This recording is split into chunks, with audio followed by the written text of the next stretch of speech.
You've heard of the Amish. No electricity, no cars, no internet. But what if we told you that behind the horse-drawn buggies and handmade dresses lies a world of rules so strict, so shocking, you won't believe they still exist in the 21st century? Especially for the women. From being forbidden to wear makeup or jewelry, to rules about total silence in church, marriage submission, and even never being allowed to go to college, these aren't just old-fashioned customs. These are unbreakable laws that govern every hour of an Amish woman's life. Among the most instantly recognizable signs of Amish womanhood is the head covering, known as the cap, or prayer covering. But this simple piece of fabric is far more than just traditional clothing. It's a deeply held religious commandment, a symbol of submission to God and male headship, and one of the most strictly enforced rules Amish women must follow, often starting from the moment they're baptized into the church. What makes it especially unbelievable to outsiders is how consistently and universally it's applied, regardless of weather, setting, or age. From childhood, Amish girls are taught that their hair is their glory, as stated in 1 Corinthians 11. But once a woman joins the church, that glory must be covered out of humility and obedience. The white covering worn daily by married women, and black or colored ones for unmarried women, depending on the community, is never optional. Whether at home, in the garden, in bed, or even during childbirth, her head must remain covered. Removing it, even briefly, is seen as not just vanity, but rebellion against God's order. Some of the stricter Old Order Amish groups even require women to sleep with a light nightcap to maintain constant modesty. What's more, the style and tightness of the covering are not left to personal preference. In most districts, each congregation determines the precise shape, material, and sewing pattern of the head covering. This ensures total uniformity, no embellishments, no flashy colors, no lace or adornment that might suggest pride. A woman who experiments with a slightly different design can face questioning from elders or even church discipline. The cap isn't fashion, it's function, faith, and obedience in fabric form.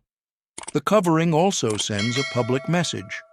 When a woman steps outside, whether to the barn or the store, her cap tells the world that she is a baptized member of the Amish church. In some communities, outsiders or unbaptized girls wear a bonnet, but never the full white covering reserved for church members. It becomes an identity marker, both sacred and social.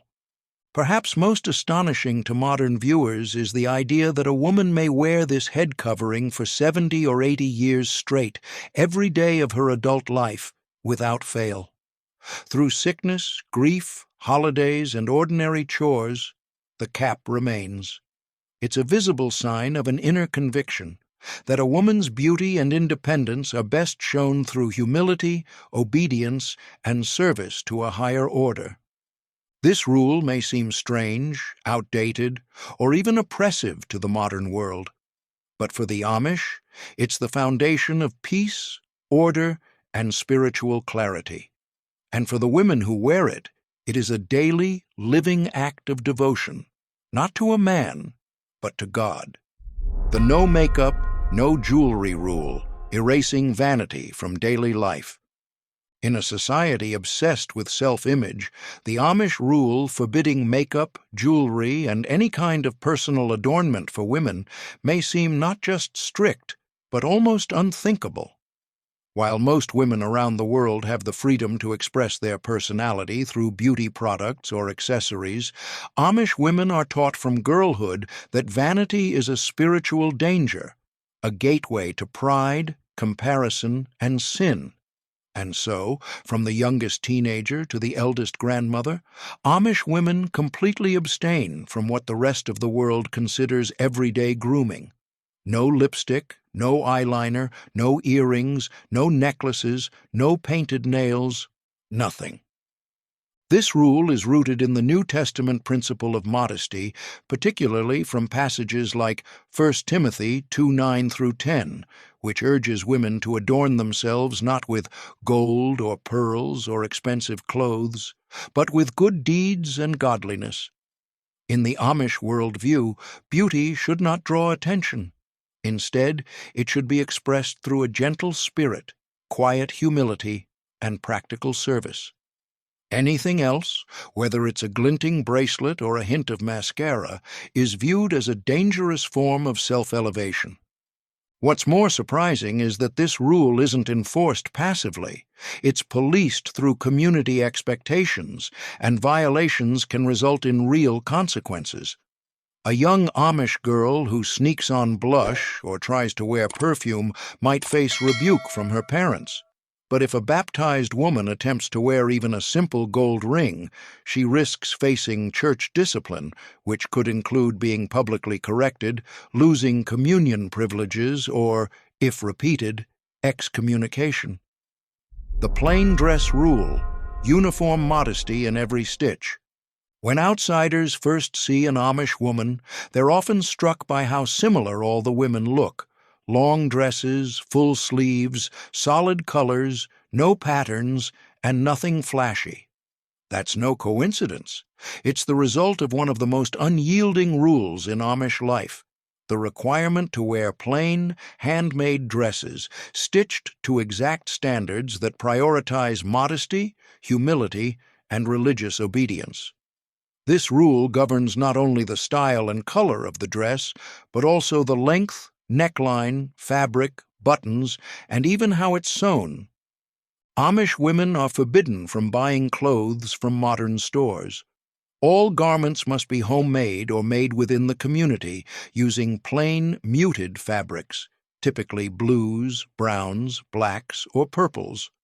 The dresses feature long sleeves and high necklines designed to prevent any part of the female body from being emphasized or sexualized. Skirts fall well below the knees, often down to the ankles, and are worn with an apron and sometimes a cape for even more coverage. There are no zippers, no bright prints, and no trendy cuts. Even the stitching is done modestly. Flashy seams or modern tailoring would raise eyebrows. These dresses are not only modest, but nearly identical within a community, reinforcing a sense of unity and order. Each Amish district has specific standards, and a woman deviating from the expected form, say, a dress that's too tight or a color that's too bright, can be warned, disciplined, or even seen as rebelling against the church. In fact, Amish church leaders sometimes check the dresses of young women in the community to ensure they meet the expectations. Imagine having to answer to your bishop about how wide your sleeve cuffs are. That's the level of accountability involved. Underneath, Amish women typically wear homemade slips, bloomers, and stockings, again in plain colors. Some of the more conservative groups even ban buttons in favor of hooks and eyes or straight pins, as buttons are considered too decorative. And shoes? Always practical. No heels, no open toes, no embellishments.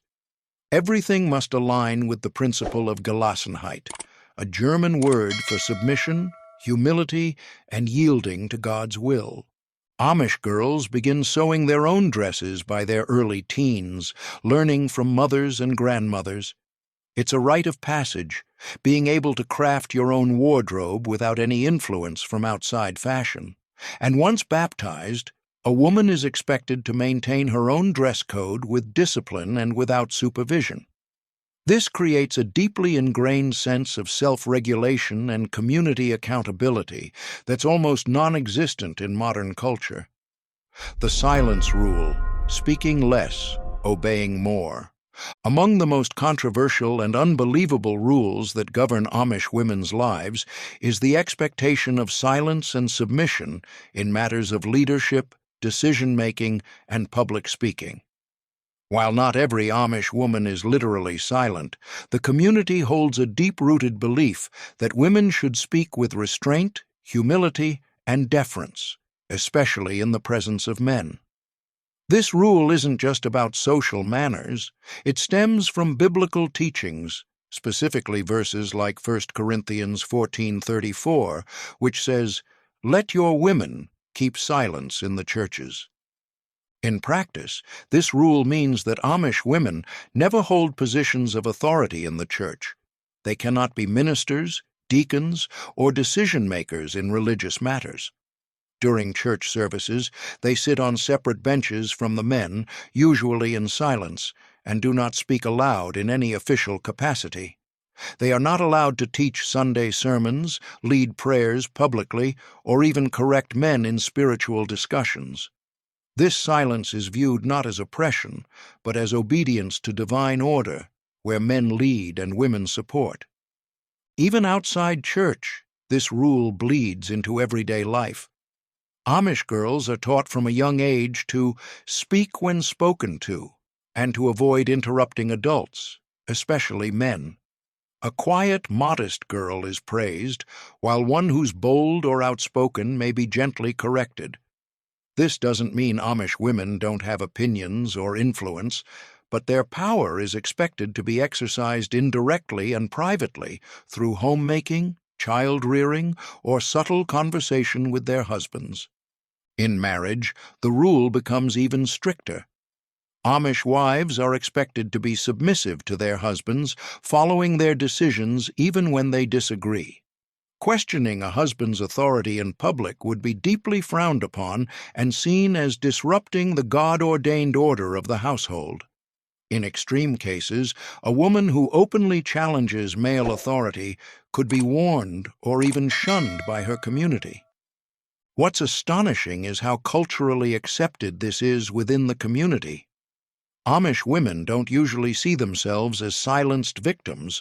They see their quiet strength as a form of spiritual power, not weakness. Silence is not seen as emptiness, but as self-control, inner peace, and obedience to God. The no higher education rule, a life without degrees. One of the most astonishing rules that governs the life of Amish women is the strict prohibition against pursuing higher education. While many modern societies encourage girls to aim for college degrees, professions, and financial independence, Amish women are expected to stop their formal education at the 8th grade and from there step into a life defined by domestic skills, submission, and service to family. This is not a suggestion in Amish life. It's a core rule, and violating it could mean expulsion from the community. The foundation for this rule is both spiritual and cultural. The Amish believe that worldly knowledge, especially education offered outside their community, leads to pride, rebellion, and spiritual danger. Higher education, in their view, encourages ambition, vanity, and individualism, all of which are seen as threats to the communal harmony and religious humility they cherish. Amish women are therefore expected to be content with practical knowledge, reading, writing, arithmetic, and a deep understanding of homemaking, child-rearing, and faith. By the time an Amish girl reaches 13 or 14, her schooling is complete. From then on, her education becomes entirely domestic.